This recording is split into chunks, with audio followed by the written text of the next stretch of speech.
नमस्कार प्रेक्षकों, आपका स्वागत है आज दोपहर के न्यूज बुलेटिन श्वेता संग खबरें अब तक पर।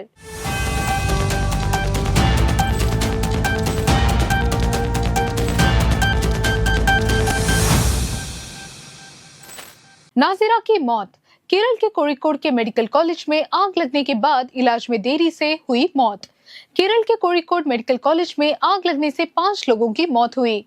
मृतक महिला मरीज नाजिरा के भाई यूसुफ अली ने दावा किया कि नाजिरा की मौत वेंटिलेटर से हटाए जाने के बाद हुई, जबकि उसकी तबीयत में सुधार होने लगा था। उसे जहर खाने के बाद अस्पताल में भर्ती कराया गया था।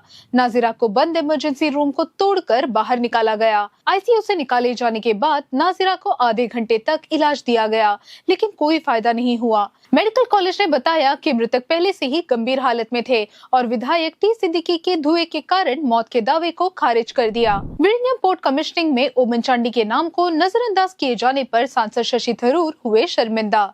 सांसद डॉक्टर शशि थरूर ने विलियम पोर्ट कमिश्निंग की आलोचना की। उन्होंने दावा किया कि वो इस बात पर शर्मिंदा है कि समारोह में केरल के पूर्व चीफ मिनिस्टर ओमन चांडी का नाम बिल्कुल भी नहीं लिया गया। थरूर ने दावा किया कि उन्हें बोलने का मौका नहीं दिया गया, इसलिए वे चांडी के योगदान का उल्लेख नहीं कर सके। फेसबुक के जरिए उन्होंने ओमन चांडी के उल्लेखनीय योगदान को याद करने का दावा किया, जिन्होंने इस परियोजना का नेतृत्व किया, वास्तविक कमिश्निंग डील पर हस्ताक्षर किए और केरल में जनहित कार्यों के पहल की शुरुआत की। पूर्व विधायक अनवर की ममता बनर्जी से मुलाकात रद्द, बताया बंगाल नहीं जाएंगे।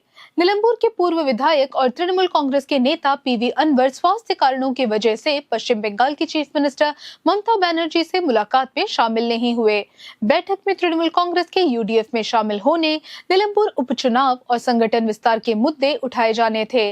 कांग्रेस हाईकमान ने दावा किया कि अनवर को यूडीएफ में शामिल किया जा सकता है, लेकिन यूडीएफ में उनके शामिल होने की सीमा का पता नहीं है। हाईकमान धर्मनिरपेक्ष दलों का समर्थन करता है, लेकिन दावा करता है कि राष्ट्रीय रुख क्षेत्रीय गठबंधनों पर लागू नहीं होता।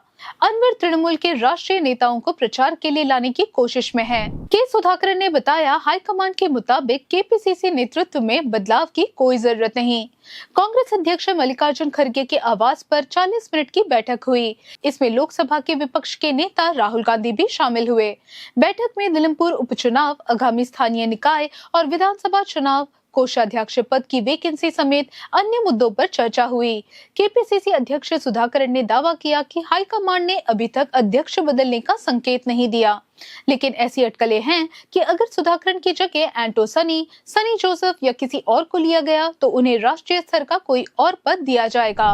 भारत ने पाकिस्तान को दिया दोहरा झटका, ग्रे लिस्ट में शामिल कर IMF फंड को फ्रीज करने का कदम उठाया। पहलगाम आतंकी हमले के बाद भारत ने पाकिस्तान पर दोहरे वित्तीय हमले की योजना बनाई है। पहला, पाकिस्तान को फाइनेंशियल एक्शन टास्क फोर्स की ग्रे लिस्ट में वापस लाना है। दूसरा, अंतर्राष्ट्रीय मुद्रा कोष की वित्तीय सहायता को फ्रीज करना है। पाकिस्तान में विदेशी निवेश और अवैध धन प्रवाह पर नजर रखी जाएगी। ग्रे लिस्ट पर अंतिम फैसला प्लेनरी द्वारा लिया जाएगा, जिसमें 40 सदस्य हैं। उनमें 38 देश और 2 संगठन शामिल है। जुलाई 2024 में शुरू होने वाली $7 बिलियन की सहायता भी रोक दी जाएगी, क्योंकि ऐसा माना जाता है कि इसका इस्तेमाल आतंकवादी हमलों और हिंसा के लिए किया गया था।